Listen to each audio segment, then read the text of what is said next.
जय हिंद दोस्तों। आज के इस वीडियो में दोस्तों हम लोग अध्ययन करने वाले हैं क्लास 10th का दोस्तों, जो हम लोग मैथ का अग्रवाल का सेट कर रहे हैं। इसमें दोस्तों हम लोगों ने 2020 का सभी सेट कर लिया है। दोस्तों आज की इस वीडियो में 2020 का लास्ट सेट करने वाले हैं। 7th सेट करेंगे और एनबी करेंगे। दोस्तों हर बार की तरह इस बार भी हम वही कहेंगे, आप कोई भी अगर हम सॉल्व पढ़ रहे हो सेट देखना है, केवल एनबी। ठीक, सेट आपको एनबी देखना है।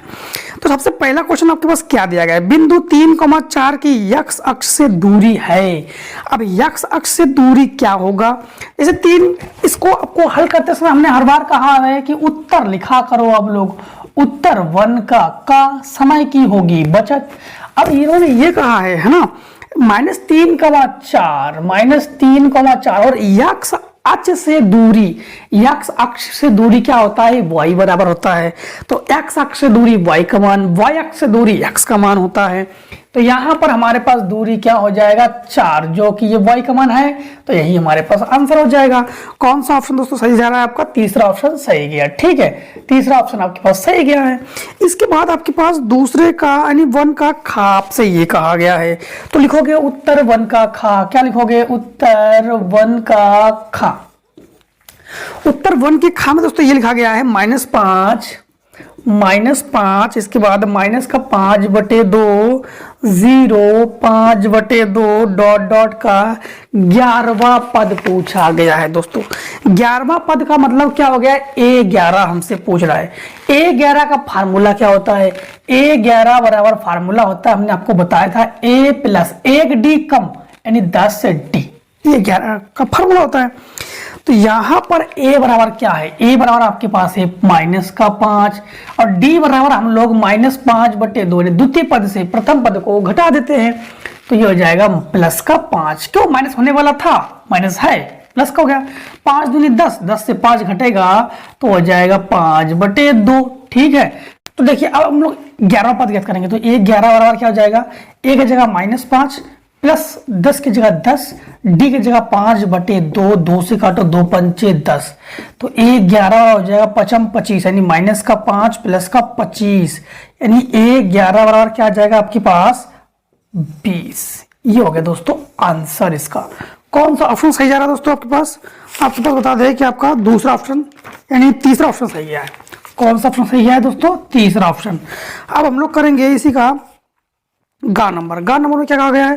तो लिखेंगे उत्तर 1 का गा। हम लोग क्या लिखेंगे? उत्तर 1 का गा। इसमें यह कहा गया है एक सिक्के को उछालने पर शीर्ष आने की प्रायिकता।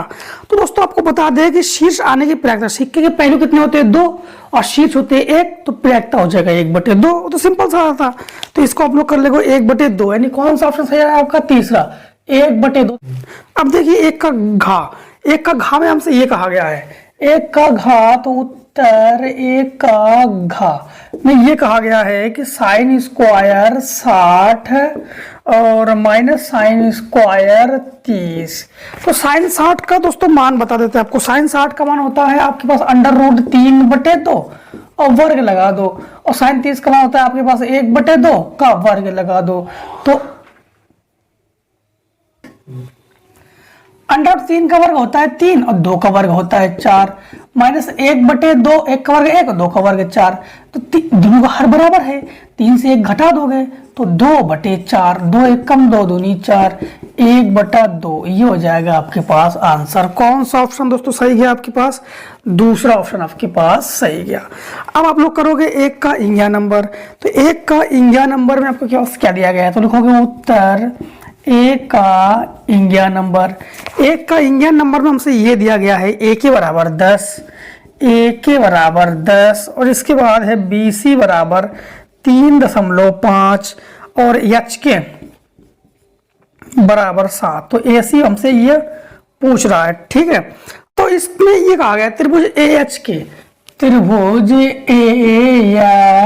के समरूप है। त्रिभुज किसके? ABC के समरूप है। अब समरूपता में आप चित्र बनाने, चित्र नहीं पे दिया तो भी कोई दिक्कत नहीं। समरूपता में हम लोग जानते हैं AH बटे आपके पास AH बटे यानी A के, ऐसे लिखो A के बटे A के, A से के तक है ना, तो A के बटे में क्या आएगा? A के बटे में आपके पास आ जाएगा AC। क्यों? यहाँ से ए के, यहाँ से ए सी, और बराबर आपके पास एच के बटे में, एच के बटे में कौन आएगा, बी सी।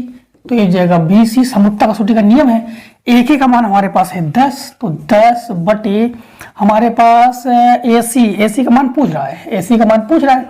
एच के का मान हमारे पास है 7 और बी सी का मान है 3.5, दशमलव हट गया, ऊपर एक जीरो बढ़ गया, 10 से 10 कैंसिल कर लिया, 7 पन्ना 35। तो ए सी यहाँ पे भी एक बचा, यहाँ पर भी एक बचा, ए सी का गुणा इसमें करेंगे तो ए सी एकम ए सी और 5 एकम 5। ये हो गया दोस्तों आंसर। अब देखिए हम लोग करेंगे एक का चा में हमसे क्या लिखा गया है, तो लिखेंगे उत्तर एक का चा। ठीक, एक का चा में दोस्तों ये कहा गया है कि 3x स्क्वायर, क्या लिखा गया है, 3x square minus 6x plus के मूल समान है, तो के का मान ज्ञात कीजिए। मूल की बात कीजिए तो हमेशा क्या लगाते हैं, विविध कर लगाते हैं हम लोग, तो विविध कर लगाएंगे। विविध कर का फार्मूला क्या है दोस्तों, आपको बता दें कि d बराबर ये होता है बी स्क्वायर माइनस 4ac। अब हमारे पास यहाँ पर मूल समान होने पर हम लोग d का मान क्या लेते हैं, 0 लेते हैं। ठीक, तो ये हो गया a, ये हो गया b और ये हो गया c।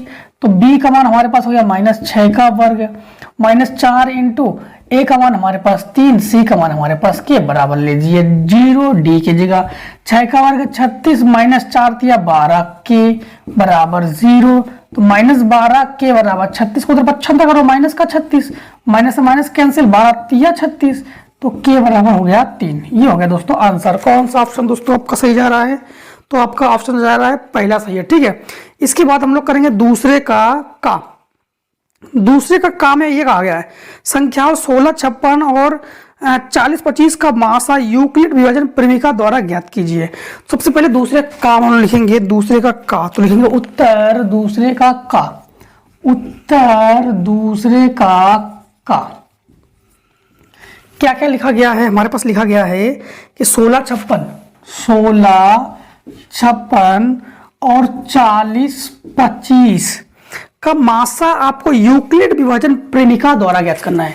तो यूक्लिड विभाजन का नियम क्या होता है कि 16, 56 का भाग लगाएंगे हम लोग 40, 25 में, तो कितनी बार जाएगा, 16 दूनी 32, 16 ते 48, ज्यादा हो जाएगा 2 बार जाएगा, तो 2 छिंग 12 बचा 1, 2 पंचे 10 और 11 बचा 1, 2 छिंग 12 13 बचा 1, 2 एकम 2 और 1 3, घटाएंगे 3 बचेगा, 1 बचेगा, 10 से 7 बचेगा।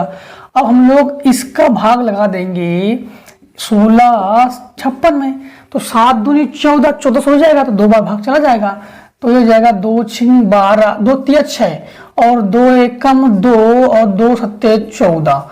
ठीक, घटाएंगे तो 0 बचेगा, 3 बचेगा, 2 बचेगा, भाग लगा देंगे हम लोग किसमें, 713 में।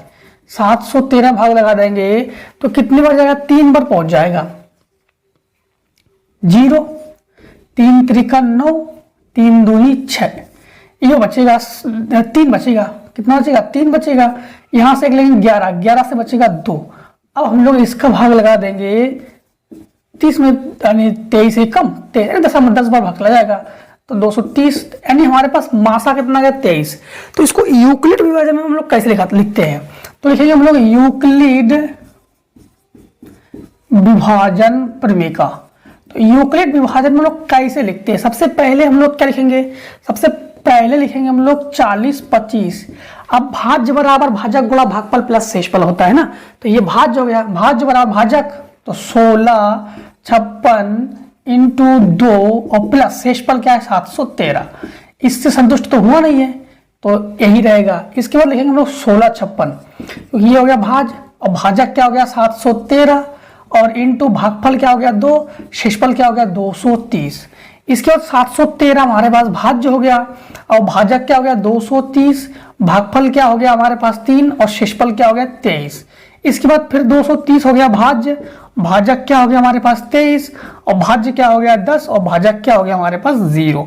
अब 0 यहां पर संतुष्ट हो रहा है तो हम लोग कहेंगे HCF यानी मासा बराबर हमारे पास कितना आ गया 23, यानी हाईएस्ट कॉमन फैक्टर हमारे पास क्या आ गया 23। ठीक, अब दोस्तों हमारे पास ये दिया गया दूसरे का खा, दूसरे खा में लिखा गया निम्नलिखित बारंबारता बंटन का बहुलक ज्ञात कीजिए। तो ये दोस्तों आप लोग कर लोगे, तो इसको हम लोग डिलीट कर रहे हैं, ठीक है, क्योंकि ये तो बहुलक आप लोग आसानी से ज्ञात कर लोगे।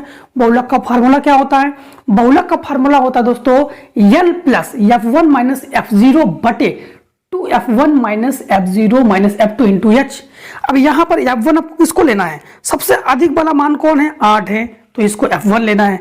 8 के ऊपर वाला जो 7 है उसको F0 लेना है, और 8 के नीचे जो 2 है उसको आपको F2 लेना है। H कितने? दो का अंतर है, तो H बराबर आप 2 ले लेना। और L किसको लेना? L 3 को लेना और आराम से हल कर लेना, ठीक। F1 हो जाएगा 8, F0 हो जाएगा यानी F0 हो जाएगा 7, F2 हो जाएगा 2, L हो जाएगा 3 और H हो जाएगा 2। लगा लो, आंसर आ जाएगा, ठीक। इसके बाद देखो एक दूसरे का गा, दूसरे गा में क्या कहा गया है? तो दूसरे का गा में लिखेंगे हम लोग उत्तर दूसरे का गा, उत्तर दूसरे का गा। उत्तर दूसरे गा में हमसे ये कहा गया है tan 30 cosec 60, tan 30 cosec 60 plus tan 60 sec 30 का मान ज्ञात कीजिए। तो इसके तो सारणी तैयार होनी चाहिए, मान तैयार होनी चाहिए। तो tan 30 का मान क्या होता है? tan 30 का मान होता है 1 बटे √3 इंटू cosec 60 का मान क्या होता है? cosec 60 का मान होता है यानी cosec 60 का मान होता है 2 बटे √3 और प्लस tan 60 का मान होता है √3 और sec 30 का मान होता है 2 बटे √3, ठीक। √3 से √3 ये कैंसिल हो गया। अब हमारे पास क्या बचा? ऊपर बचा 2 एकम 2 और बटे 3 एकम 3 अंडर का ये, ऊपर बचा 2 बटे 1 मान लो, तो 2 एकम 2 3 दूनी 6, 2 एकम 2 3 दूनी 6 बटे 3 जुड़कर हो जाएगा 8 बटे 3। 8 बटे 3 को हम लोग ऐसे भी लिख सकते हो कि 3 दूनी 6 यानी 2 सही 2 बटे 3, 3 दूनी 6 और 2 8 हो जाएगा। तो ये दोस्तों हो जाएगा आपके पास आंसर, ठीक। अब दोस्तों इसका लीजिए स्क्रीनशॉट। देखिए हम लोग करेंगे दूसरे का घा, दूसरे घा में त्रिभुज। अब देखिए हम लोग करेंगे दूसरे का घा, दूसरे घा में त्रिभुज ABC और त्रिभुज PQR समरूप त्रिभुज है दोनों। हम लोग जानते हैं कि समरूप त्रिभुज होने पर, चलो आगे पढ़ लेते पहले। AB दिया गया है, उसके AB बराबर 1.4 सेंटीमीटर और संगत भुजा PQ बराबर 1.6 सेंटीमीटर। तो इन त्रिभुज के क्षेत्रफलों का अनुपात ज्ञात कीजिए। तो समरूप त्रिभुज में त्रिभुज का क्षेत्रफलों का अनुपात होता ही है उसकी भुजाओं का वर्गों का वर्गों का अनुपात। तो हम लोग लिखेंगे त्रिभुज, हम लोग लिखेंगे पहले लिखेंगे उत्तर दूसरे का कौन सा घा है ना, दूसरे का घा। तो हम लिखेंगे दूसरे घा में लिखेंगे त्रिभुज ABC बटे त्रिभुज PQR, दोनों का क्या ज्ञात कर रहे हैं हम लोग? क्षेत्रफल। तो area of triangle ABC, area of triangle PQR। तो ये हो जाएगा उसके भुजाओं के वर्गों के अनुपात के बराबर होता है। तो भुजा क्या है? एक इसका भुजा दिया गया है 1.4 और इसका भुजा दिया गया है 1.6 का वर्ग। दशमलव कैंसिल हो गया, ये हो गया 7 दूनी 14 और ये 8 दूनी 16, अर्थात 7 बटे 8 का वर्ग है। यानी अनुपात की बात की जाए तो 49 अनुपात 8 अट्ठे 64, क्योंकि 7 का वर्ग 49, 8 का वर्ग 64 हो गया आंसर। अब दोस्तों देखिए इसका तीसरे का क्वेश्चन में तीसरा में क्या है? सिद्ध कीजिए कि √3 एक अपरिमेय संख्या है। तो सबसे पहले हम लोग लिखेंगे उत्तर 3 का हम लोग लिखेंगे उत्तर 3 का। सबसे पहले हम लोग इस क्वेश्चन में क्या करते हैं कि मानते हैं, क्या मानते हैं कि √3 को पहले परिमेय संख्या मान लेते हैं। तो माना, सबसे पहले क्या करते हैं हम लोग? माना √3 एक परिमेय संख्या है। परिमेय संख्या दोस्तों किसे कहते हैं? जो अंश बटे हर के रूप में लिखा जा सके उसे परिमेय संख्या कहते हैं। जैसे A बटे B, P बटे Q, दोनों किसी को भी लिख सकते हो, हम लोग को दिक्कत नहीं। तो हम लोग ले रहे हैं कि √3 बराबर हो जाएगा P बटे Q, जहां Q is not equals to क्या हो जाएगा? 0, ठीक। अब जब भी अंडर दिया हो, अंडर को हटाने के लिए हम लोग क्या करते हैं? हमेशा दोनों पक्षों का वर्ग करते हैं, क्योंकि वर्ग ही अंडर को कैंसिल करता है ना। तो ये 3 का वर्ग बराबर हो जाएगा P बटे Q का वर्ग। तो 3, ये वर्ग से रूट कैंसिल, तो 3 बराबर आपके पास क्या हो जाएगा? P² बराबर हो जाएगा Q²। अब क्यू स्क्वायर बटे में इसको गुणा में पहुंचा दो तो हो जाएगा 3q² बराबर हो जाएगा p²। हम लोग यहाँ पर कहेंगे p 3 को विभाजित कर रहा है, p 3 को विभाजित करता है, p जो है वो 3 को विभाजित करता है। अब मानना पड़ता है, यहाँ पे मानेंगे, माना p बराबर हमने मान लिया 3 के। अब इसको मान लो समीकरण 1, इस समीकरण में 1 में रख दो, तो समीकरण 1 में हम लोग इसको रख देते हैं।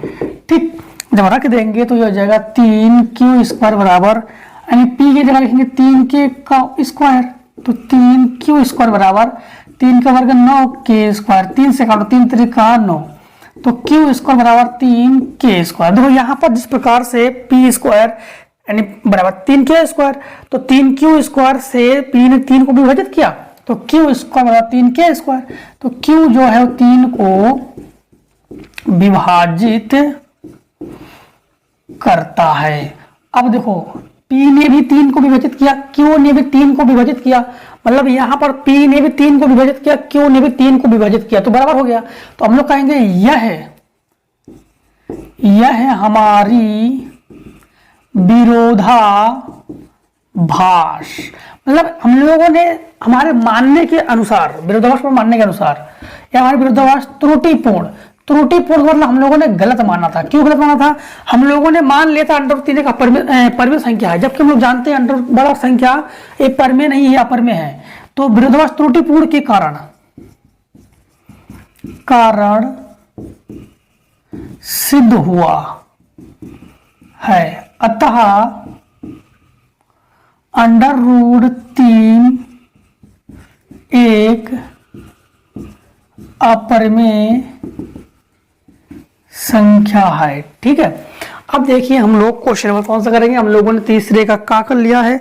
तीसरे खा में हमसे क्या कहा गया है, एक रेखा y अक्ष और एक रेखा x अक्ष क्रमांक को p और q पर प्रतिष्ठित करती है और इसके मध्य बिंदु निर्देशांक 2, -5 है। p q का मध्य बिंदु हो तो p q के निर्देशांक ज्ञात कीजिए। सबसे पहले y अक्ष और x अक्ष, तो ध्यान देना हम लोग करेंगे तीसरे का खा, तो लिखेंगे उत्तर तीसरे का खा। अब ध्यान देना x अक्ष पर बिंदु होता है, x अक्ष पर बिंदु होता है आपके पास a, 0 जो कि p का है, और y अक्ष पर बिंदु होता है आपके पास 0, b जो कि q का है। ठीक है, अब इसमें से हमारे पास एक बिंदु हमारे पास क्या दिया गया है, अब एक तो हमारे पास हो गया a, 0, एक हो गया 0, b और एक हो गया यहाँ पर 2, -5, 2, -5, तो ये हो गया x और ये हो गया y। इसको मान लेंगे x1 y1 x2 y2। हम लोग फार्मूला यूज करेंगे मध्य बिंदु के निर्देशांक। ठीक है, तो मध्य बिंदु के निर्देशांक क्या होता है, तो हम लिखेंगे मध्य बिंदु के निर्देशांक, मध्य बिंदु के निर्देशांक ये होता है x बराबर x1 + x2/2, y बराबर y1 + y2/2। ठीक, यहां पर दोस्तों हम लोग मान रख देंगे, तो हमारे पास x की जगह रखने वाले हैं हम लोग 2, तो 2 बराबर x1 का मान हमारे पास क्या आ जाएगा a + x2 का मान हमारे पास आ जाएगा 0/2, y की जगह हम लोग लिखेंगे -5 और बराबर y1 की जगह लिखेंगे हम लोग 0 और प्लस y2 की जगह b/2। ये हो गया 2 दूनी 4, तो a बराबर हो गया 4 और ये हो गया 5 दूनी 10, यानी b बराबर -10। तो p का बिंदु क्या आ गया, p का बिंदु है a, 0, तो यानी 4, 0, और q का बिंदु क्या आ जाएगा 0, b, तो ये जाएगा आपके पास 0 नहीं, आपके पास क्या है -10 है b का मान, तो ये आ गया हमारे पास आंसर। तो ये हो जाएगा q का बिंदु 0, -10 और p का बिंदु 4, 0। अब देखिए क्वेश्चन नंबर हम लोग करेंगे तीसरे का गा, तो लिखेंगे उत्तर तीसरे का गा। हम लोग लिखेंगे उत्तर तीसरे का गा। तीसरे गा में हमसे ये कहा गया है कि एक थैले में एक लाल, एक नीली और एक पीली गेंद है।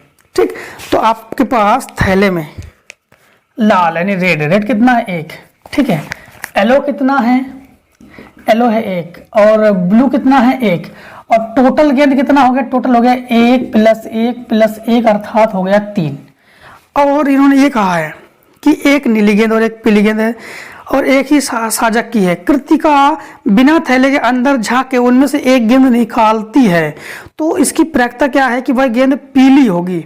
तो पीली गेंद होने की प्रायिकता नंबर 1 हमसे पूछा गया है, पीली गेंद की प्रायिकता अनुकूल परिस्थिति बटे कुल परिस्थिति, जिसके बारे में पूछा जाए ऊपर टोटल मान नीचे, तो पीली गेंद है 1/3, आंसर हो गया। अब दूसरा पॉइंट में ये पूछा गया है कि लाल गेंद है, तो दूसरा पॉइंट लिखेंगे हम लोग लाल गेंद की प्रायिकता, तो हो जाएगा इसका भी 1/3, लाल भी तो 1 है। और इसके बाद हमसे पूछा गया नीली गेंद, तो तीसरा पॉइंट में लिखेंगे नीली गेंद की प्रायिकता भी क्या हो जाएगा 1/3। ठीक दोस्तों, अब दोस्तों हम लोग करेंगे तीसरे का घात। तीसरे घात से पहले आप लोग स्क्रीनशॉट लीजिए। अब देखिए हम लोग करेंगे तीसरे का घात। तीसरे घात में सिद्ध करना है सेक बी प्लस सी बटे 2 बराबर कॉसेक ए बटे 2, और त्रिभुज एबीसी में हमसे ये कहा गया है। सबसे पहले लिखेंगे हम लोग उत्तर तीसरे का घा। क्या लिखेंगे हम लोग? उत्तर तीसरे का घा, उत्तर तीसरे का घा। हम जानते हैं कि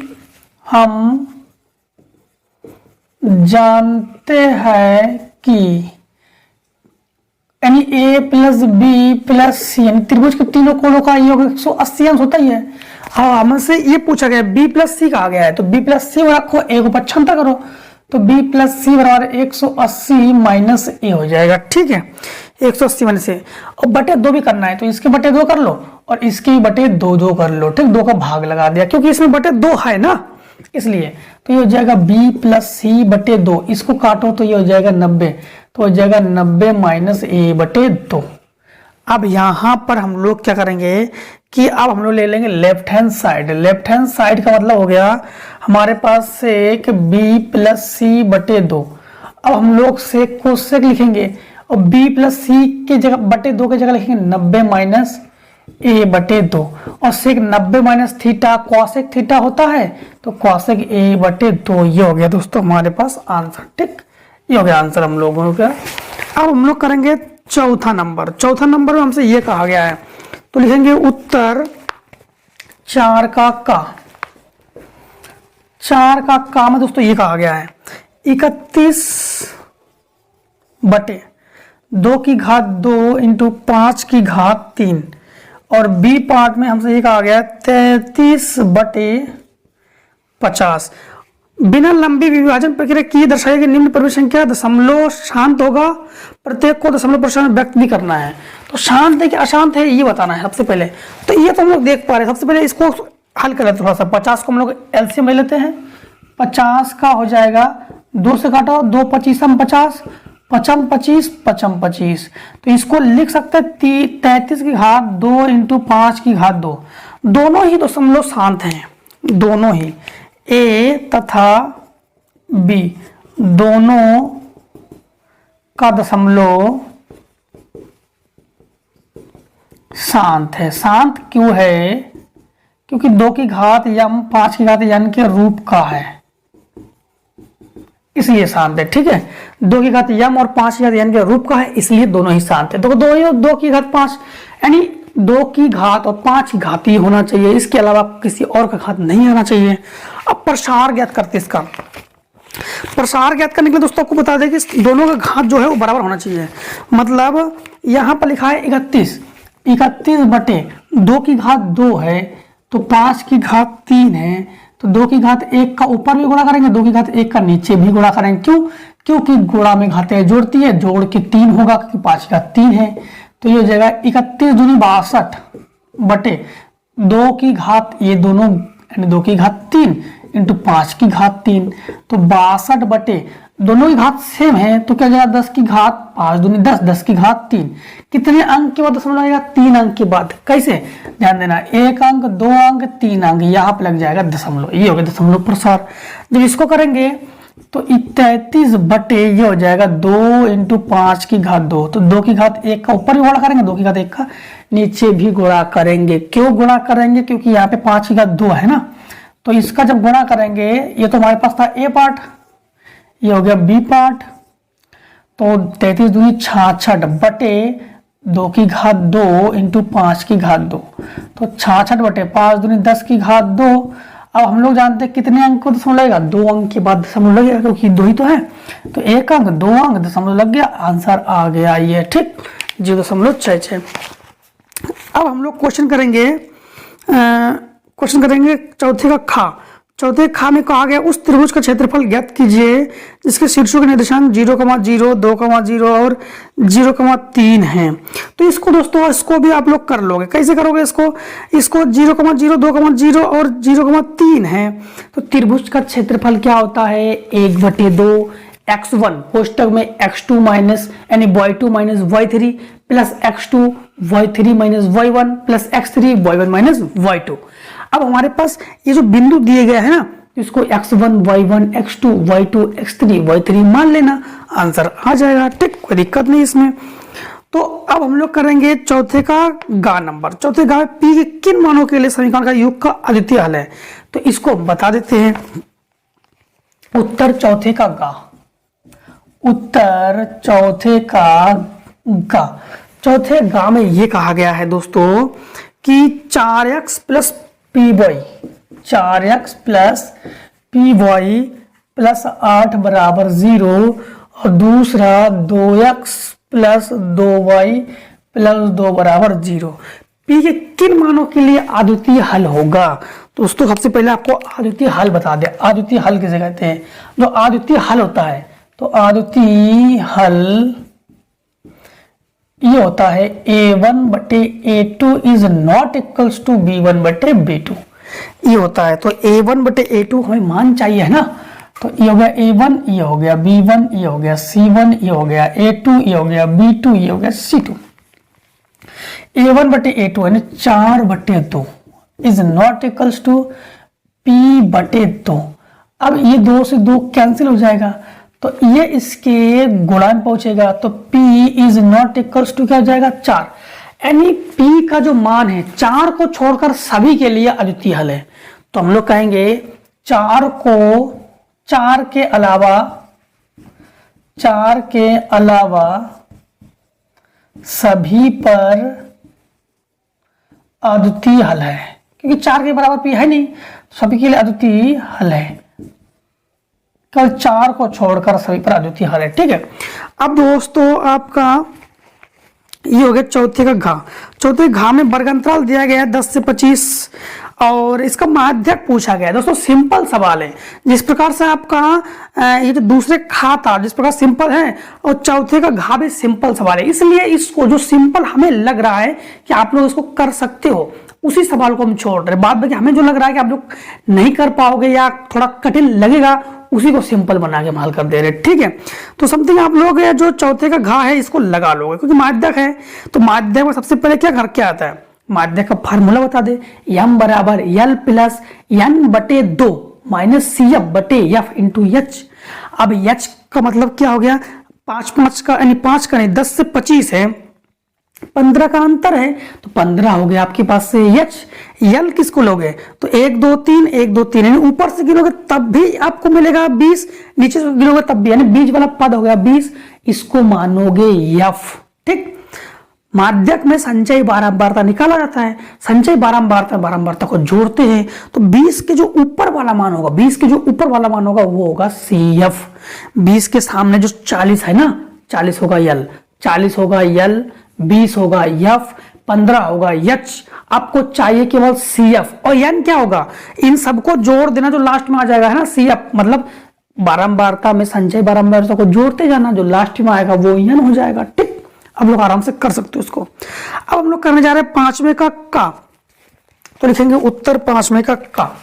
तो उत्तर 5वें का में हमसे क्या कहा गया है, ये कहा गया है कि दो निम्नांकित समीकरणों के योग को हल कीजिए। अब ये हो गया 2ax minus by plus a plus 4b बराबर 0। ये हो गया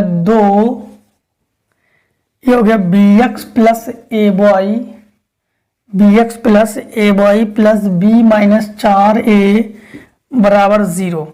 अब यहां पर दोस्तों आपको बता दें, चाहो तो इसको आप लोग वज्र गुणनखंड से कर दो, चाहो तो विलोपन से कर दो, चाहो तो प्रतिस्थापन से कर दो, कहा तो गया नहीं, चाहे जो विधि सिंपल लगे उस विधि से कर दो। तो यहां पर दोस्तों सबसे पहले हम लोग एक काम करते हैं, फिर विधि बताते हैं। इसका अंदर गुणा करो तो 2ax माइनस का 2by प्लस का a प्लस का 4b बराबर 0। इसका हो जाएगा 2bx प्लस का 2ay, यहाँ पर कोष्टक है, ठीक है, प्लस का b माइनस का 4a बराबर 0। चाहो तो वज्र गुणनखंड कर दो, चाहो तो इसको विलोपन विधि से कर दो। ठीक, तो एक काम करते हैं, हम इसको विलोपन विधि से कर देते हैं कि वज्र गुणनखंड विधि से कर देते। चलो वज्र गुणनखंड विधि से जल्दी हो जाएगा। तो वज्र गुणनखंड विधि के लिए हम लोग पहले इसके विधि को बनाते हैं। इस प्रकार से क्रॉस मल्टीप्लिकेशन लगाते हैं। क्रॉस मल्टीप्लिकेशन लगाएंगे, यहाँ पे लिखेंगे x, यहाँ पे लिखेंगे y और यहाँ पे लिखेंगे 1। यहाँ पर x का मान नहीं होना चाहिए, तो फिर कौन सा मान होगा, तो y का मान होगा माइनस का 2b और इसमें है 2a, इसमें होगा आपके पास a प्लस 4b और इसमें होगा b माइनस 4a। ये दोनों का काम कर रहा है, इसका भी इसका भी। इसमें हमारे पास ये हो गया। अब x का मान होगा 2a और 2b, ठीक, 2a और 2b और इसमें हमारे पास ये यानी माइनस का 2b, माइनस का 2b और 2a, ठीक है। ये तो होगा, एक बार फिर से चेक कर लेते हैं हम। ये हो जाएगा माइनस का 2b 2a, माइनस का 2b 2a, तो a plus 4b, a plus 4b और b माइनस 4 है, सही है, बिल्कुल राइट। और ये हो गया 2a, यहाँ से आपके पास 2a यानी y का मान है ना, तो 2a 2b और माइनस का 2b 2a, ठीक, ठीक है। अब हम लोग इसको जब हल करेंगे तो x के बटे में क्या लिखेंगे, x के बटे में लिखेंगे इसका इसमें गुणा होगा तो माइनस का 2b स्क्वायर, इसका इसमें गुणा होगा तो प्लस का 4 दूनी 8, 4 दूनी 8 ab, ठीक है। इसका इसमें गुणा करेंगे तो माइनस लगेगा बीच में और हमारे पास क्या होगा, इसका इसमें गुणा करेंगे तो 2a स्क्वायर, इसका इसमें गुणा करेंगे तो माइनस का 8ab, 4 दूनी 8ab और बराबर y के बटे में हमारे पास ये हो जाएगा। इसका इसमें गुणा करेंगे तो 2ab, इसका इसमें गुणा करेंगे तो प्लस का 8b स्क्वायर, माइनस होता है, इसका इसमें गुणा करेंगे तो माइनस का 2ab और माइनस का माइनस, अब ये माइनस का है तो प्लस का हो जाएगा, प्लस का हमारे पास हो जाएगा 4 दूनी 8a स्क्वायर बराबर 1 के बटे में हमारे पास क्या आ जाएगा, 2 दूनी 4a स्क्वायर और माइनस का, क्योंकि माइनस बीच में होता ही है, इसका गुणा ये माइनस का तो प्लस का हो जाएगा 4b स्क्वायर, ठीक है। यहाँ पर 8ab माइनस का और ये प्लस का कैंसिल, ये 2ab माइनस का और ये प्लस का, ये हो गया कैंसिल।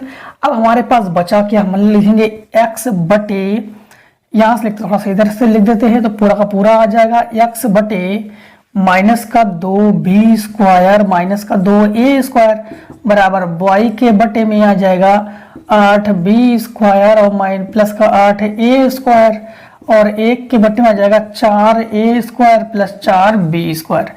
इसको दोनों को हम लोग इसके साथ हल करते हैं, ठीक है। तो सबसे पहले हम लोग लिखेंगे x बटे 2 ले लो कॉमन, ठीक है, यहाँ पे b स्क्वायर है, 2 ले लो कॉमन माइनस का, तो माइनस 2 कॉमन लेंगे तो a square plus b square बचेगा बराबर 1 बटे, यहाँ पर 4 ले लो कॉमन तो हो जाएगा a square plus b square, a square plus b square, a square plus b square cancel हो गया, 2 दूनी 4, तो x बराबर हमारे पास आ गया 1 बटे 2, एक आंसर हमारे पास ये आ गया, ठीक है। क्या आ गया हमारे पास 1 बटे 2। अब हम लोग इसको हल करेंगे, किसको, इससे इसको हल करेंगे तो यहाँ पर y के बटे में यहाँ पर 8 ले लो कॉमन, 8 जब कॉमन ले लोगे तो a square plus b square बराबर 1 के बटे में 4 कॉमन ले लेंगे तो हो जाएगा a square plus b square, इससे कैंसिल हो गया, 4 एकम 4 दूनी 8, ये बटे में गुणक हो जाएगा तो y बराबर 2, ये आ गया दोस्तों आंसर, ठीक, ये आ गया हमारे पास आंसर। अब दोस्तों लीजिए इसका स्क्रीनशॉट। अब देखिए हम लोग क्वेश्चन नंबर करेंगे 5 का खा, 5 का खा लिखेंगे उत्तर 5 का खा। 5 के खा में दोस्तों से एक आ गया है कि निम्नलिखित श्रेणी के पदों की संख्या ज्ञात करना है और जिनका योग 513 है 54, 51, 48 ये पद दिए गए हैं, तो 54, इसके बाद 51, 48 डॉट डॉट, योग दिया गया 513। योग को लिखते हैं हम लोग किससे, यशन से, ठीक है। यशन बराबर हो गया 513, ए बराबर हमारे पास हो गया 54 और डी बराबर हो गया 51 माइनस 54, क्योंकि द्वितीय पद से प्रथम पद को घटाते हैं, तो डी बराबर हमारे पास आ जाएगा -3, ठीक। अब सबसे पहले हमसे यन पूछा गया है, तो हम लोग यही फार्मूला लगाएंगे। यशन बराबर फार्मूला क्या होता है, सबसे पहले दोस्तों यशन बराबर आपको फार्मूला बता दें कि यशन बराबर है समांतर श्रेणी का पदों का योग, यानी n पदों का योग, तो होता है n/2 कोष्टक में 2a plus n-1 into D, ठीक। इस फार्मूले का हम लोग यूज करेंगे।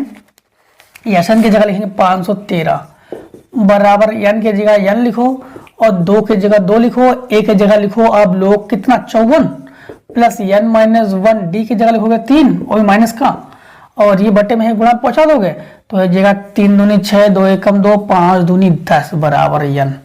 ये हो जाएगा 54 दूनी 108 प्लस 3 के अंदर गुणा करो तो हो जाएगा -3n, माइनस माइनस प्लस का 3, ठीक। तो ये हो जाएगा 1026 बराबर n, ये हो जाएगा 108, ठीक है। 108 और माइनस 108 नहीं, इसको काम करो घटाओ, जोड़ो 111 हो जाएगा, क्योंकि 108 और 3 111 माइनस का 3n, ठीक है। अब हम लोग क्या करेंगे, इस n का कर दो अंदर गुणा, तो ये हो जाएगा आपके पास 1026 बराबर 111n माइनस 3n स्क्वायर। दोनों को उठाकर इधर पक्षांतर कर दो तो ये हो जाएगा आपके पास प्लस का 3n स्क्वायर और ये हो जाएगा माइनस का 111n और प्लस का 1026 बराबर 0। सबसे पहले 1026 को गुणा 3 में करेंगे हम लोग। क्या 3 कॉमन हो रहा है? पहले एक चीज और देख ले, 3 3 9 3 21 कॉमन हो गया, 3 3 9 3 जो, हाँ 3 कॉमन हो गया। तो एक काम करो, पहले 3 ले लो कॉमन, तो ये हो जाएगा n स्क्वायर। क्या हो जाएगा n स्क्वायर माइनस का 3 3 का 9, 3 3 का 9 बचा 2, 21 हो गया, 3 सते 21 n माइनस का यानी प्लस का 3 3 का 9 बचा 1, 3 चौको 12, 3 दूनी 6 बराबर 0। 342 का ऐसा गुणनखंड करना है कि जोड़ने व घटाने पर हमारे पास कितना आ जाए, 37 आ जाए। तो इसके लिए 342 का हमें एलसीएम लेना पड़ेगा।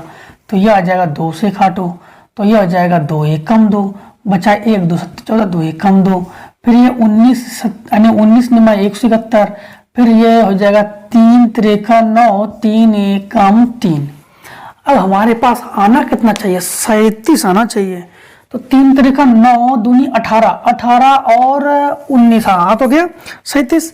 तो हम लिखेंगे यहाँ पर n स्क्वायर माइनस का ये हो जाएगा यानी 19n प्लस 18n, तभी तो आएगा हमारे पास कितना, ये आएगा 37n और प्लस का 342 बराबर 0। ये n यानी माइनस के अंदर गुणा होता है तो माइनस का हो जाएगा 19n और माइनस का हो जाएगा 18n प्लस का 342 बराबर 0। तो यहाँ पर n कॉमन हो गया तो n माइनस 19 और माइनस 18 कॉमन हो गया तो n माइनस यानी हो गया 19 तो बराबर 0। तो दोनों कोष्टक में यानी n माइनस 19 हो गया कॉमन तो बचेगा n माइनस 18। तो n का मान दोस्तों को कितना आ जाएगा 18 और 19। यही दोस्तों हमसे पूछा गया है। क्या पूछा गया है कि n का जो मान है हमारे पास क्या है 18 और 19, ठीक है। अब यहाँ पर लिखा है 2 उत्तर क्यों आते हैं समझाइए। 2 उत्तर इसलिए आते हैं क्योंकि यहाँ पर हम लोग देख पा रहे हैं कि n का मान दोनों ही प्लस का है तो दोनों तो लेना पड़ेगा, तो 2 उत्तर ही आएगा यहाँ पे। तो ये लगभग 18,19 क्योंकि यहाँ पर जो 18 और 19 है इन दोनों के लगभग बीच के पदों का योग 513 है, ठीक है। तो 2 उत्तर इसलिए आते हैं क्योंकि दोनों ही n के पॉजिटिव मान है, प्लस के मान है, ठीक है। अब यहाँ पर क्वेश्चन नंबर हमसे ये कहा गया है 5वें का गा, एक ठोस शंकु के आकार का है जो कि पहले लिखते हैं उत्तर, कौन सा लिखना है हमें, उत्तर 5वें का गा। तो लिखेंगे उत्तर 5वें का गा। उत्तर 5वें गा में ये कहा गया एक ठोस शंकु के आकार का है जो एक समान आधार की त्रिज्या के अर्धगोले पर अध्यारोपित है और यदि अर्धगोले का वक्रपृष्ठ तो शंकु का वक्रपृष्ठ समान है तो शंकु की त्रिज्या और उसकी ऊंचाई का अनुपात तुम्हें ज्ञात करना है। तो शंकु अर्धगोले पर अध्यारोपित है। ये हो गया एक अर्धगोला, इस पर एक शंकु अध्यारोपित है। अध्यारोपित का मतलब जुड़ा हुआ है, हाँ? अध्यारोपित है। ये त्रिज्या भी बराबर है। ये हो गई शंकु की ऊंचाई। अब इन्होंने ये कहा है कि समान आधार की त्रिज्या और अर्धगोले पर अध्यारोपित है। अर्धगोले का वक्रपृष्ठ और शंकु का वक्रपृष्ठ समान हो तो शंकु की त्रिज्या और ऊंचाई का अनुपात तुम्हें ज्ञात करना है। तो यहां पर हम लोग लगा देंगे प्रश्न अनुसार। क्या लगा देंगे हम लोग? प्रश्न अनुसार। प्रश्न अनुसार का मतलब इन्होंने ये कहा है कि शंकु का वक्रपृष्ठ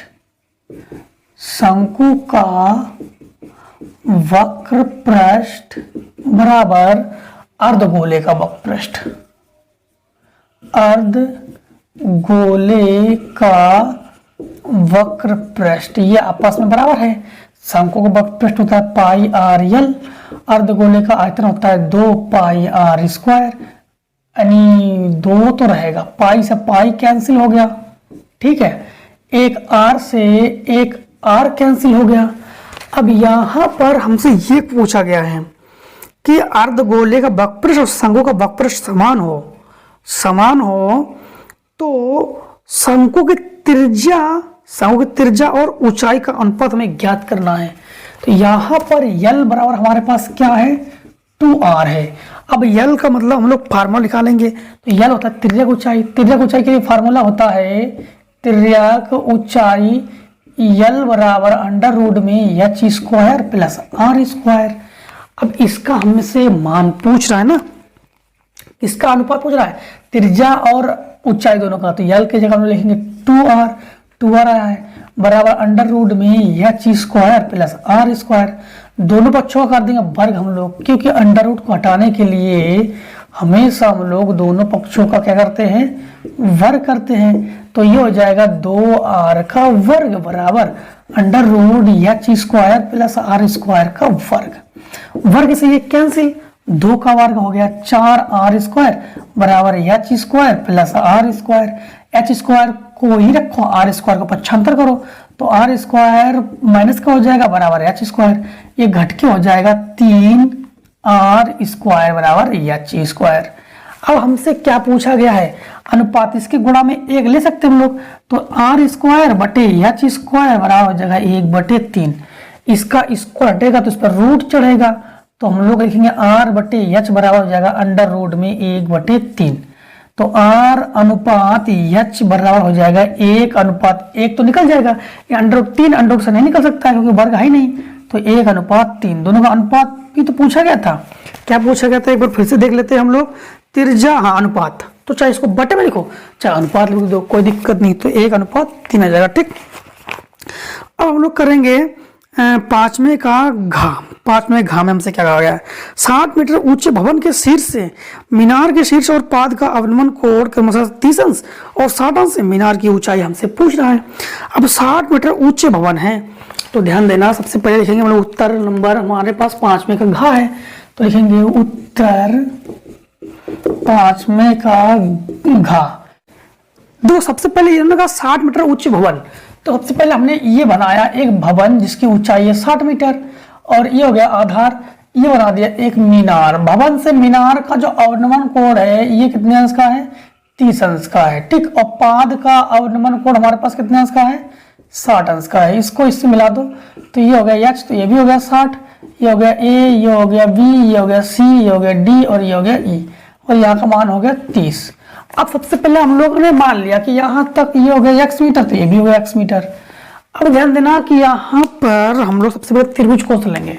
त्रिभुज ABC ले लो। त्रिभुज ABC में लंब बटे आधार फार्मूला किसका होता है? tan का तो होता है, तो tan 30 बराबर h बटे x। tan 30 का मान क्या होता है? 1/√3, तो 1/√3 बराबर h बटे x। इसके गुणा में पहुंचेगा तो x बराबर √3h। अब यहाँ पर त्रिभुज हम लोग कौन सा ले लेंगे? त्रिभुज ले लेंगे ADE में, त्रिभुज ADE में लेंगे। अब tan 60 बराबर ऊंचाई क्या दिया है 60 दिया गया है, क्योंकि भवन की है ना 60 दिया ही गया था। तो यह हो जाएगा 60 बटे यक्स लंब बटे आधार, tan 60 का मान √3 बराबर हो जाएगा 60 बटे यक्स। ये जाएगा इसके गुणा में और ये जाएगा इसके गुणा बटे में, यानी स्थान बदल हो जाएगा। यक्स पहुंच गया √3 की जगह, √3 पहुंच गया इसकी जगह, पर में गणना कर दो, ऊपर भी √3 नीचे भी √3 का गुणा कर दो। ठीक, अब ये हो जाएगा यक्स बराबर 60 √3, √3 का गुणा √3 में करोगे 3 आ जाएगा, 3 दूनी यानी हो जाएगा 20। ठीक, तो यक्स बराबर हो जाएगा 20 √3। अब हमारे पास यहाँ पर इसको मान लो समीकरण 1, समीकरण 1 में मान रख दो। समीकरण 1 में मान रखने पर हमारे पास क्या आ जाएगा, हमारे पास यक्स की जगह हमारे पास क्या हो गया, हमारे पास आ गया 20 √3 बराबर h √3, √3 से √3 कैंसिल हो गया, तो h बराबर हमारे पास क्या हो गया 20 मीटर। अब ये हो गया 20 मीटर, ठीक है, h बराबर 20 मीटर। टोटल ऊंचाई चाहिए हमें, यहाँ से यहाँ तक की ऊंचाई चाहिए हमें। अब ध्यान देना कौन सा कोण है हमारे पास, अवनमन कोण है। तो अवनमन कोण में हम लोग जानते हैं ऊंचाई घटती है, तो हम लोग कहेंगे इसमें क्या पूछा गया था, इसमें पूछा गया था हमसे मीनार की ऊंचाई। तो हम लोग याद करेंगे मीनार की ऊंचाई, तो मीनार की ऊंचाई यहां से यहां तक हमारे पास अब 60 मीटर दिया गया था। अब मीनार की तो ऊंचाई याद करेंगे तो हम लोग लिखेंगे इसको 60 - 20, अर्थात मीनार की ऊंचाई जो है वो कितने मीटर आ जाएगा 40 मीटर। यही दोस्तों हमारे पास था आंसर। अब दोस्तों लीजिए इसका स्क्रीनशॉट करते हैं इसके आगे से हम लोग। अब देखिए हम लोग क्वेश्चन नंबर 6 का खा करेंगे। 6 का खा में हमसे क्या कहा गया है कि 1 - sin थीटा बटे 1 + sin थीटा बराबर sec थीटा - tan थीटा का होल स्क्वायर। तो हम लोग लेफ्ट हैंड साइड ले लेंगे, तो लिखेंगे उत्तर 1 का खा, और साइड कौन सा लेंगे हम लोग, साइड दोस्तों ले लेंगे लेफ्ट हैंड साइड। कौन सा साइड लेंगे हम लोग, लेफ्ट हैंड साइड। तो हम लेंगे लेफ्ट हैंड साइड। क्या लिखा हमारे पास 1 - sin थीटा बटे 1 + sin थीटा। दोस्तों ध्यान रखना कभी भी अगर सेम सेम मान ऊपर नीचे हो और प्लस माइनस का अंतर हो तो पर में का नहीं किया जाता है। तो हम लोग करेंगे अंश व हर में, अंश व हर में 1 - sin थीटा का ऊपर भी गुणा और 1 - sin थीटा का नीचे भी गुणा। नीचे अगर चिन्ह प्लस का है तो माइनस का गुणा करोगे, अगर माइनस का है तो प्लस का गुणा करोगे। ऊपर हो गया वर्गांतर, यानी ऊपर होल स्क्वायर नीचे वर्गांतर, तो 1 - sin थीटा का ये हो गया होल स्क्वायर, नीचे वर्गांतर, एक कोष्टक में a + b, एक कोष्टक में a - b, जो कि वर्गांतर का होता ही है। तो 1 का square minus sin square theta. Formula कौन सा यूज किया, फार्मूला को बता दे, a² - b² का, यानी वर्गांतर a² - b², जो कि एक कोष्टक में a + b, एक कोष्टक में a - b। इस फार्मूले का हम लोगों ने यूज किया। ठीक है, अब यहां पर 1 - sin थीटा को लिखो, होल स्क्वायर लगाओ, ये हो गया 1 - sin स्क्वायर थीटा, यानी हो जाएगा 1 - sin स्क्वायर थीटा। यहाँ पर दोस्तों 1 - sin स्क्वायर थीटा जो है ना, ये एक फार्मूला है। किसका फार्मूला जानते हो, ये फार्मूला है 1 - sin square theta is equals cos square theta के बराबर है। तो ये हो जाएगा हमारे पास 1 - sin थीटा का होल स्क्वायर बटे कॉस स्क्वायर थीटा। ये दोस्तों स्क्वायर, ये जो स्क्वायर है ना, ये सभी का स्क्वायर पूरा होल स्क्वायर होता है। तो इसको हम लोग ऐसे भी तो लिख सकते हैं 1 - sin थीटा बटे कॉस थीटा और पूरे का होल स्क्वायर। एक ही घात होने पर हमेशा हमने कहा है अलग अलग किया करो। तो ये हो जाएगा 1/cos theta minus sin theta बटे cos थीटा का होल स्क्वायर। दोस्तों 1/cos थीटा ये फार्मूला होता है sec थीटा के, तो ये हो जाएगा आपके पास sec थीटा, और sin थीटा बटे cos थीटा ये होता है tan थीटा का होल स्क्वायर। यही दोस्तों हमें प्रूफ करने के लिए कहा गया था और हम लोगों ने प्रूफ कर लिया। ठीक है, अब हम लोगों से ये कहा गया है उत्तर 6 का गा। उत्तर 6 का गा में हम लोग लिखेंगे पर सबसे पहले उत्तर 6 का गा। 6 का गा में हमसे ये कहा गया है कि ओ केंद्र वाले वृत्त के बाहर स्थित टी से वृत्त पर 2 स्पर्श रेखाएं टीपी और टीक्यू खींची गई है जो वृत्त पी और क्यू को स्पर्श करती है। सिद्ध कीजिए कि, चलो वृत्त तो नहीं दिया गया है इसमें, ये कहा गया है पहले ओ केंद्र वाला। सर्वप्रथम हमने क्या किया, सर्वप्रथम ओ को केंद्र मानकर एक वृत्त बनाया। तो क्या किया हमने, ओ को केंद्र मानकर एक वृत्त बनाया। इसके बाद इन्होंने कहा वृत्त के बाहर टी पर 2 स्पर्श रेखा खींची है। भाई स्पर्श रेखा खींचने के लिए हमें त्रिज्या चाहिए, क्योंकि त्रिज्या स्पर्श रेखा पर लंब होती है। तो हम लोगों ने क्या किया कि सबसे पहले चलो हम त्रिज्या दर्शा देंगे। तो ये हो गया एक स्पर्श रेखा, ये दूसरी स्पर्श रेखा, ये हो गया टी, ये हो गया आपके पास क्या कहा गया उन्होंने, टीपी और टी क्यू। तो ये हो गया टीपी और ये हो गया टी क्यू। इसको यहां पर स्पर्श रेखा पर हम लोग जानते हैं स्पर्श रेखा त्रिज्या, यानी त्रिज्या जो है स्पर्श रेखा पर लंब होती है, तो हम लोगों ने ये डाल दिया लंब। ठीक है, इसको मिला दो, इसको मिला दिया। अब इन दोनों को यानी पी को क्यू से मिलाया, क्योंकि लंब है ना ये, पी को हम लोगों ने क्यू से मिलाया। ये नाम हो गया ओ, ये हो गया पी यानी टी, ये हो गया पी और ये हो गया क्यू। ठीक है, अब हमसे ये इन्होंने ये कहा है कि सिद्ध करना है, सिद्ध क्या करना है हमें, P T Q, P P T Q बराबर 2 कोण ओ पी क्यू। ठीक है, अब यहां पर हमें एक किसी का भी नाम देना है, तो यहां पर कुछ भी नाम दे दीजिए। हमने यहां का नाम दे दिया ए। ठीक है, अब ध्यान देना कि यहां पर आपका ओ पी टी यानी ओ पी टी और ओ पी टी बराबर हमारे पास कितने अंश है, 90 अंश है। 90 अंश क्यों है दोस्तों, आपको बता दे, O P T, O P लंब डाला गया स्पर्श रेखा पर, इसलिए ओ पी टी क्या है, लंब है। अब ध्यान देना यहां पर कोण की बात ध्यान देना कि कोण ओ पी ए, कोण O P A plus O P A P T, कोण ए पी टी बराबर 90 अंश। समीकरण डाल दो 1।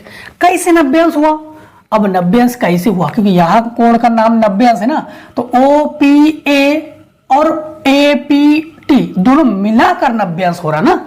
बाद बाकी यहां का इतना 45 इतना 45, तो 45 45 हुआ कैसे, तो ओ पी ए 45 और ए पी टी 45 जुड़कर हो गया 90 अंश। ठीक है, अब ध्यान देना कि यहां पर हमारे पास त्रिभुज लेते हैं हम लोग। कौन सा त्रिभुज ले लेते हैं, समकोण त्रिभुज ले लेते हैं टी ए पी में, यानी समकोण त्रिभुज टी ए पी में। हम लोग जानते हैं कि त्रिभुज में तीनों कोणों का योग 180 अंश होता है। सबसे पहले पी टी ए ले लो, कोण पी टी ए प्लस पी टी ए ले लिया, पी टी ए, अब टी ए पी, कोण टी ए पी प्लस, अब कोण पी ए टी ले लो, कोण पी ए टी बराबर 90 अंश। पी ए टी को उधर पक्षांतर कर दो, तो कोण पी टी ए प्लस कोण टी ए पी बराबर 180 माइनस कोण पी ए टी। ठीक है, कोण पी टी ए प्लस कोण टी ए पी बराबर 180 minus P A T. P A T का मान कितना है, 90 तो है यहाँ पर, तो ये हो गया 90 अंश।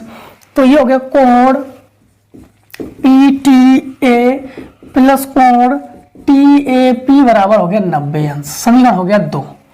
अब समीकरण 1 व 2 से मतलब इन दोनों को बराबर कर सकते हैं, क्योंकि दोनों ही 90 अंश का है, तो ये मान इस मान के बराबर होगा। तो कोण पी टी ए प्लस कोण टी ए पी बराबर कोण क्या होगा, पी टी ए, कोण पी टी ए प्लस कोण टी ए पी, यानी इस कोण के बराबर होगा, इस कोण के ओ पी ए। यहां पर ओ पी, ये भी 90 अंश का, ये भी 90 अंश का ना, तो ओ पी ए, कोण ओ पी ए प्लस कोण ए पी टी, कोण A P T, A P T.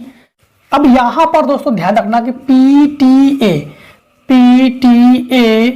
Plus T A P, T A P कितने अंश का है, 90 अंश का है, बराबर ओ पी ए, कौन सा, O P A plus A P T, इसका मान भी 90 अंश है, तो इससे ये कैंसिल हो गया। तो कोण पी टी ए बराबर कोण O P A.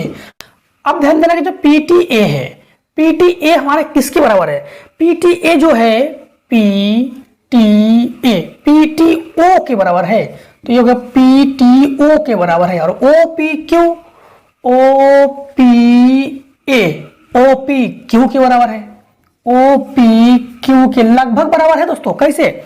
O P ए तो ओ पी क्यू के लगभग बराबर है, और ओ यानी पी टी ए और पी टी ओ के लगभग बराबर है। ठीक है, अब हम लोग क्या करेंगे, इधर भी 2 का गुणा कर लेंगे, इधर भी 2 का गुणा कर लेंगे। इसको थोड़ा ऐसे लिख लो, 2 कोण ओ पी क्यू बराबर 2 कोण पी टी ओ। हमने 2 का गुणा क्यों किया है बता रहे हैं। 2 कोण ओ पी क्यू बराबर, इसको लिख सकते हैं कोण पी टी ओ प्लस कोण पी टी ओ, लिख सकते हैं ना 2 बार। अब ध्यान देना 2 का गुणा इसलिए किया, हमें 2 तो प्रूफ करना ही है, 2 ओ पी क्यू हमें प्रूफ करना ही है इसलिए। अब ध्यान देना यहां पर जो आपके पास PTO है, PTO है, ये किसके बराबर है? PTO किसके बराबर है? ध्यान देना कि PTO जो है आपके पास ये OTQ के बराबर है। किसके बराबर है? OTQ के बराबर है। ठीक है, अब हम लोग यहां पर लिखेंगे 2 कोण OPQ बराबर कोण PTO प्लस कोण OTQ। अब PTO और OTQ मिलकर PTQ बना रहा है, तो ये हो जाएगा 2 कोण OPQ बराबर कोण PTQ। और यही दोस्तों प्रूफ करना था, तो लिखेंगे PTQ बराबर 2 कोण OPQ, और यही दोस्तों हमें प्रूफ करना था। ठीक है दोस्तों, फिर से एक बार समझ लेना कि OPT 90 अंश का है, OPT 90 अंश का है, OPA और हमारे पास APT यहाँ का मान 90 अंश है, क्योंकि यहाँ पर 90 अंश था, लंब डाला गया ना, तो 90 अंश का था, तो यहाँ का मान 90 अंश, समीकरण 1 डाल दिया। समकोण त्रिभुज TAP ले लिया, मैं TAP ले लिया। अब यहाँ पर PTA और APT और AP यानी PAT तीनों यानी त्रिभुज के तीनों कोणों का योग 180 अंश होता है, तो वही ले लिया हम लोगों ने 180 अंश। दोस्तों यहाँ पर 180 अंश होगा, यहाँ पर होगा 180 अंश। अब हम लोगों ने इसको PAT को उधर पक्षांतर कर दिया, तो ये हो जाएगा 180 माइनस कोण PAT। ठीक है, तो PAT ये लंब है ना इस पर, तो यहाँ का मान कितने अंश का है? 90 अंश का है, तो हमने 90 अंश ले लिया, तो 180 से घटा दिया तो कोण PTA बराबर 90 अंश। समीकरण 2 हो गया, समीकरण 1 पर 2 से, यानी ये मान और ये मान एक दूसरे के बराबर होगा। क्यों बराबर होगा? ये भी 90 अंश का मान है, ये भी 90 अंश का मान है। पहले हमने इस मान को लिखा, फिर इस मान को लिखा। ठीक है, TAP 90 अंश का है, लिखा 90 अंश हमने। फिर APT यहाँ का मान भी कितने अंश का है? 90 अंश का है, लिखा हमने 90 अंश। ठीक है, 90 से 90 काट दिया हमने। PTA और OPA बचा हमारे पास। हमने क्या कर लिया कि PTA किसके बराबर है? PTA PTO के लगभग बराबर है। इसके बाद OP यानी OPA OPQ के लगभग बराबर है। दोनों पक्षों में 2 का गुणा कर लिया। कैसे गुणा कर लिया हमने? यहाँ पर OPQ को देखकर हमने दोनों पक्षों में 2 का गुणा कर लिया। यहाँ पर PTO को 2 बार हमने 2 बार यानी प्लस प्लस कर लिया, प्लस में है ना, 2 है 2 गुणा में, तो प्लस प्लस कर लिया, जो जोड़ेंगे तो यही बचेगा हमारे पास, यही तो रहेगा। तो PTO OTQ के बराबर है, यानी PTO OTQ ये आधा भाग इस आधा भाग के बराबर है ना, तो वही हमने किया यहाँ पर।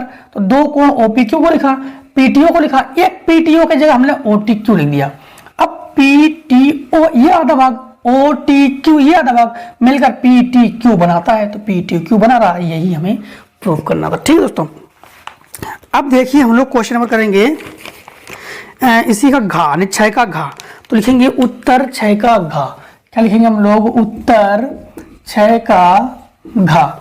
उत्तर क्षय का घा में हमसे ये कहा गया, एक धातु का गोला जिसकी त्रिज्या 10.5 सेंटीमीटर है, धातु का गोला यानी गोले की त्रिज्या, गोले की त्रिज्या हो गया 10.5 सेंटीमीटर। ठीक है, इसे पिघलाकर छोटे संख्यों में ढाला गया है, प्रत्येक की त्रिज्या r बराबर हो गया 3.5 सेंटीमीटर।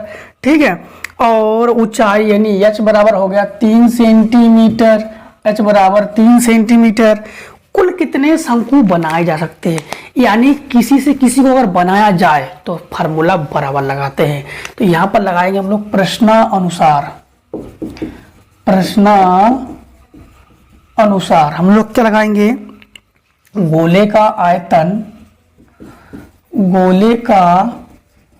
आयतन बराबर n इंटू n कहां से आ गया, शंकुओं का आयतन। हमें तो पता नहीं कितने शंकु है, तो शंकुओं का आयतन। तो हमने मान लिया कि यहाँ पर n शंकु है, हमने मान लिया शंकु कितना है, n शंकु है।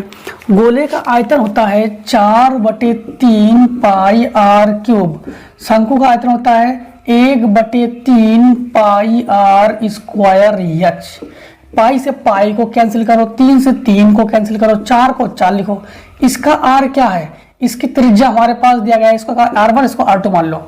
ये दिया गया हमारे पास 10.5 का क्यूब, और ये r2 इसको लिखेंगे 3.5 का स्क्वायर इंटू h की जगह लिखेंगे 3। ठीक है, इसको लिखो 4 इंटू 10.5 इंटू n भी है इसके साथ, ये वाला n, ये मान इसके बटे में आएगा।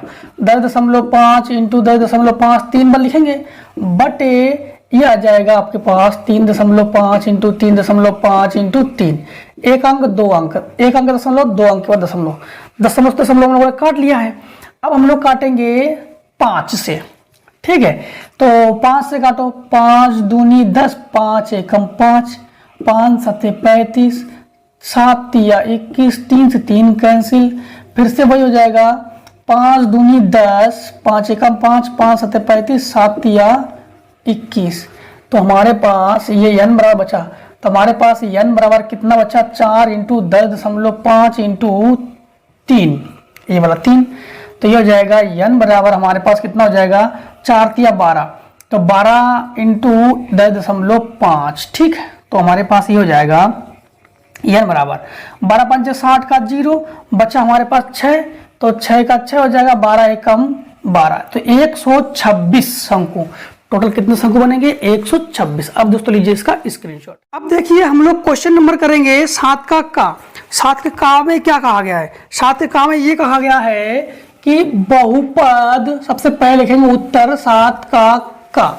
इसमें ये कहा गया है बहुपद x की घात 4, x की घात 4 माइनस 3 अंडर रूट 2 x की घात 3 plus 3x square plus 3 under root 2x minus 4 के सभी शून्यांक ज्ञात कीजिए। इसके दो शून्यांक हमारे पास, एक दिया गया है अंडर रूट 2 और एक दिया गया है 2 अंडर रूट 2। अब हमारे पास अन्य सभी शून्यांक ज्ञात करना है।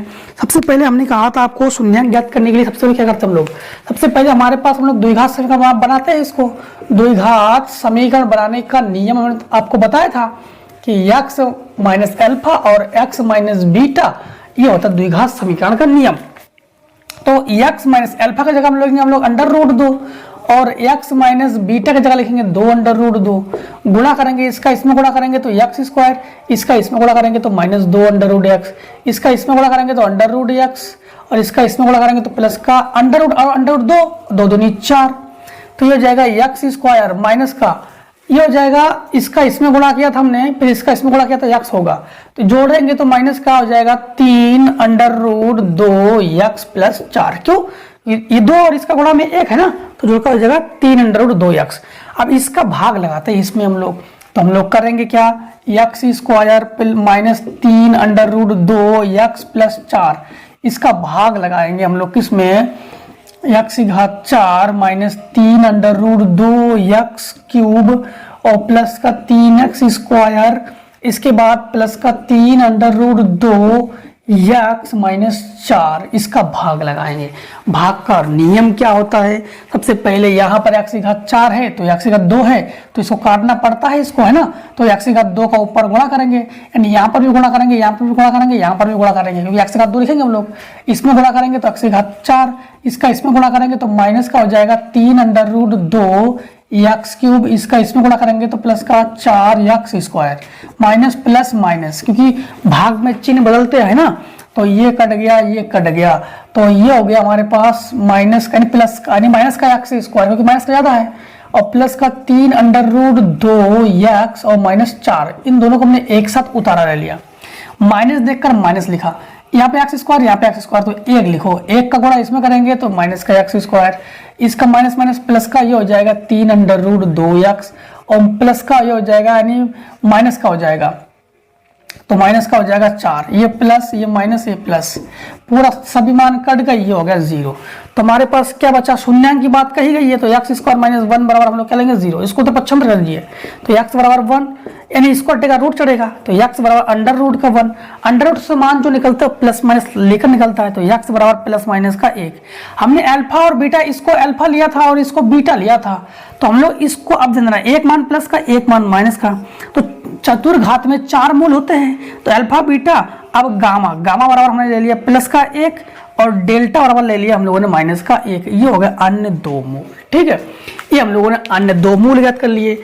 ये अब हम लोग करेंगे सातवें का अथवा, तो लिखेंगे उत्तर सातवें का अथवा, उत्तर सातवें का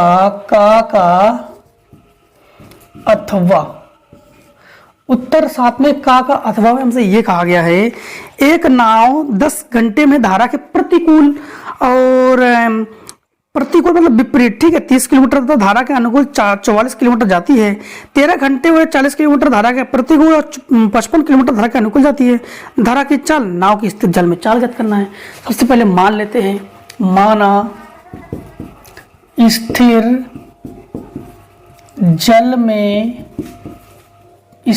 जल में चाल हमने मान लिया x किलोमीटर प्रति घंटा, तथा धारा की चाल हमने मान लिया y किलोमीटर प्रति घंटा। अब प्रतिकूल में चाल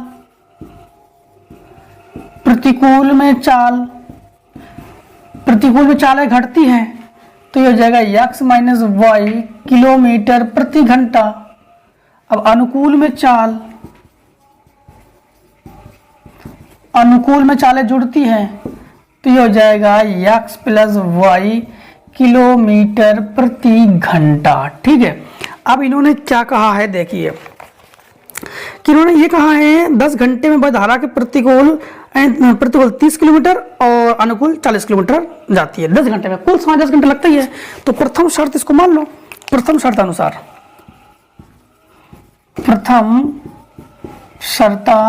अनुसार सवाल को हम लोग क्या बनाएंगे, समय बनाएंगे।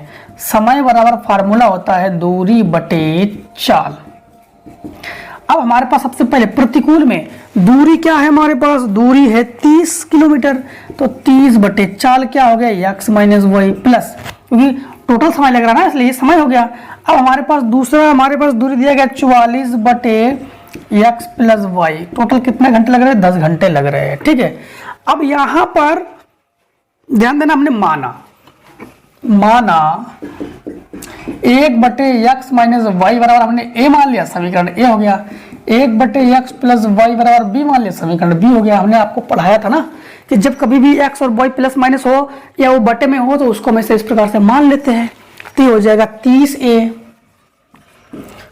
प्लस 44b बराबर ये हो जाएगा 10, 2 ले लो कॉमन, तो ये हो जाएगा 15a प्लस 22b बराबर 5, समीकरण बन गया फर्स्ट। ठीक है, अब यहां पर हम लोग क्या करेंगे, यहां पर हम लोग अब हमारे पास द्वितीय शर्त लगाएंगे। द्वितीय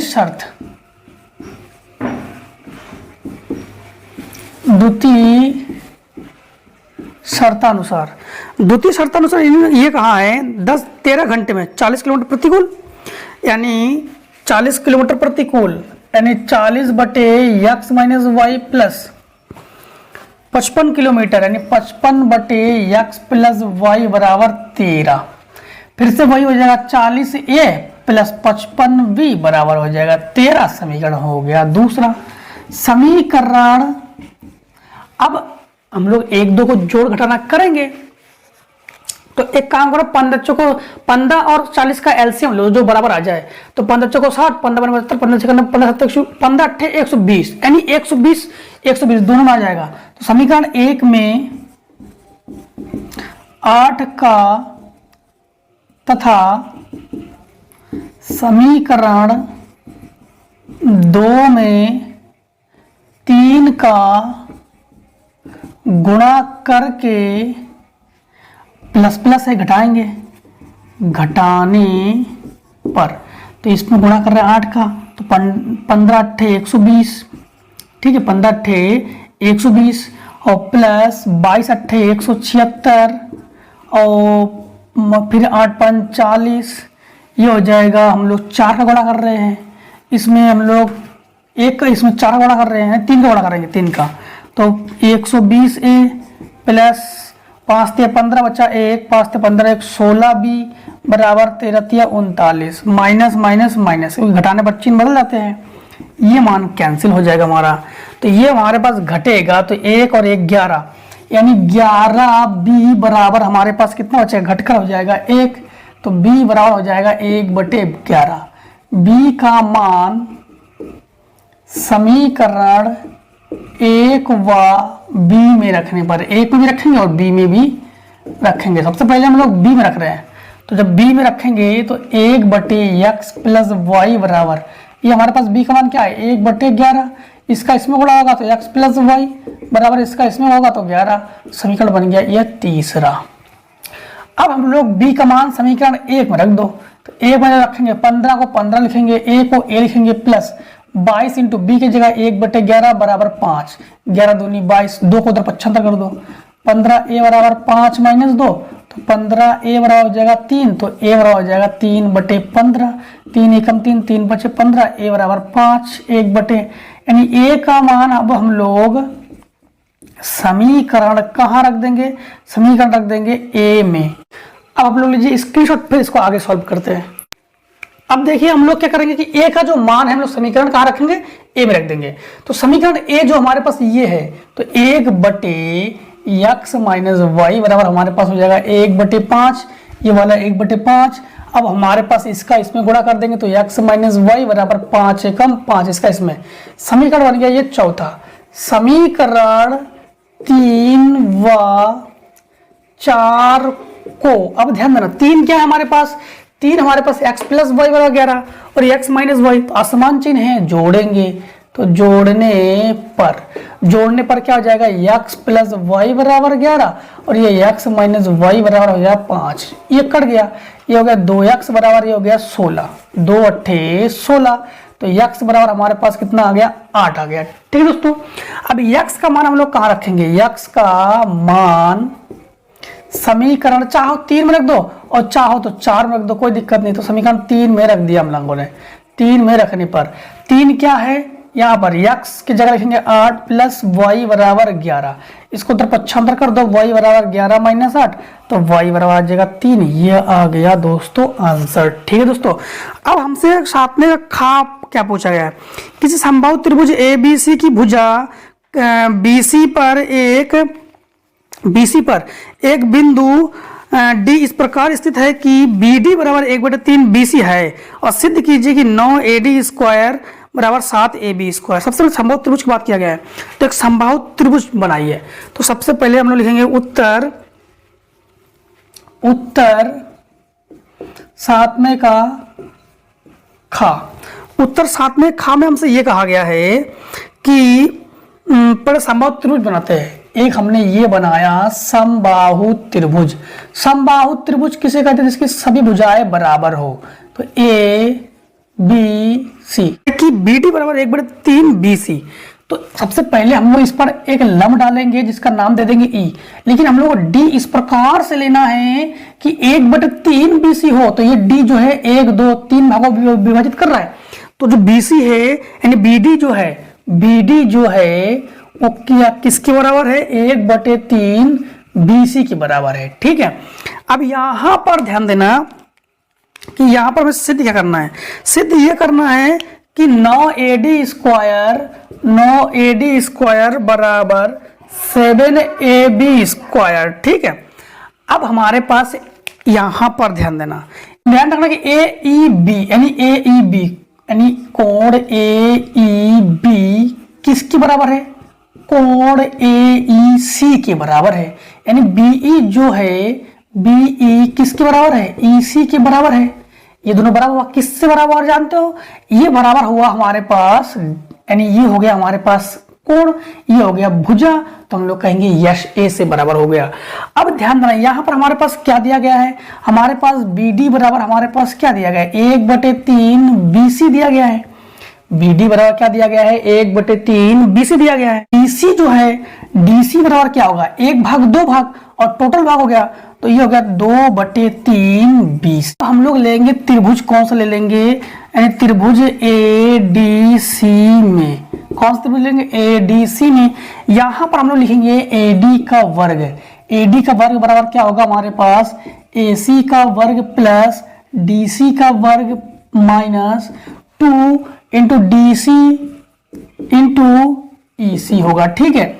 और AD का वर्ग बराबर AC का वर्ग प्लस DC का, अब DC की जगह हम लोग क्या लिख सकते हैं, DC की जगह लिख सकते हैं हम लोग, DC का मान है 2/3 BC, तो लिखेंगे 2/3 BC का वर्ग और माइनस 2 इंटू DC का मान हमारे पास क्या है 2/3 BC, 2/3 BC इंटू EC का मान हमारे पास है 1/2 BC, ये हो जाएगा 1/2 BC। इससे ये कैंसिल हो गया। AD स्क्वायर बराबर हो जाएगा AC स्क्वायर प्लस 2 का वर्ग 4, 3 का वर्ग 9 BC स्क्वायर माइनस ये हो गया 2/3 BC स्क्वायर, ठीक है। अब हम लोग यहाँ पर AD स्क्वायर बराबर हमारे पास हो जाएगा AC स्क्वायर प्लस दोनों का एलसीएम हो जाएगा आपके पास 9, तो ये हो जाएगा 4 BC स्क्वायर और 3 3 का 9 यानी 3 दूनी 6 BC स्क्वायर, ठीक है। तो ये हो जाएगा AD स्क्वायर बराबर AC स्क्वायर प्लस, यानी घट का माइनस का बचेगा, माइनस का 2/9 BC स्क्वायर, ठीक। अब हम लोग क्या करेंगे, हमें लाना क्या है 9 AD स्क्वायर और बराबर हो जाएगा आपके पास 7 AB स्क्वायर, तो इन दोनों का हम लोग क्या करेंगे एलसीएम ले लेंगे, तो हो जाएगा AD स्क्वायर बराबर हो जाएगा एलसीएम हो जाएगा 9, तो हमारे पास क्या हो जाएगा इसमें 9 का गुणा हो जाएगा 9 AC square minus 2 BC square, ठीक है। अब हमारे पास यहाँ पर 9 बटे में गुणा पहुंच जाएगा, तो 9 AD स्क्वायर बराबर हो जाएगा 9 AC square minus 2 BC square. अब यहाँ पर ध्यान देना AC जो है AC किसके बराबर है, AC BC के बराबर है, AB के बराबर है, तो AC की जगह हम लोग क्या लिख सकते हैं AC की, ध्यान देना 9 AD स्क्वायर बराबर 9, इसकी जगह भी लिख सकते हैं AB स्क्वायर और इसकी जगह भी लिख सकते हैं हम लोग AB स्क्वायर, क्योंकि ये संभावित त्रिभुज तीनों एक दूसरे के बराबर होते हैं, तो 9 AD स्क्वायर बराबर हो जाएगा 7 AB स्क्वायर। इस प्रकार से दोस्तों हमें यही करना था प्रूफ, ठीक है दोस्तों। अब दोस्तों हम लोगों ने 2020 का सेट था कंप्लीटली हम लोगों ने खत्म कर लिया है दोस्तों, ठीक है दोस्तों। कंप्लीट आज हमारे अनसॉल्व में इतना ही दिया गया था, हमने पूर्णतः खत्म कर लिया है। अब दोस्तों आपको नेक्स्ट वीडियो मिलते हैं, तब के लिए आप लोग कमेंट सेक्शन में ये डाल दीजिए कि आपको इसके बाद कौन सा पार्ट चाहिए, ठीक है। और दोस्तों आपको ये बता दें कि बहुत जल्दी ही आपका बोर्ड एग्जाम होने वाला है, तो उससे पहले आप लोग कमेंट सेक्शन में अपना रोल नंबर जरूर डाल देना, जिससे हम ये भी चेक कर पाएंगे कि हमारी पढ़ाई कहाँ तक पहुंची है, ठीक है दोस्तों। तो आज के दोस्तों इतना ही, तब तक के लिए दोस्तों जय हिंद जय भारत।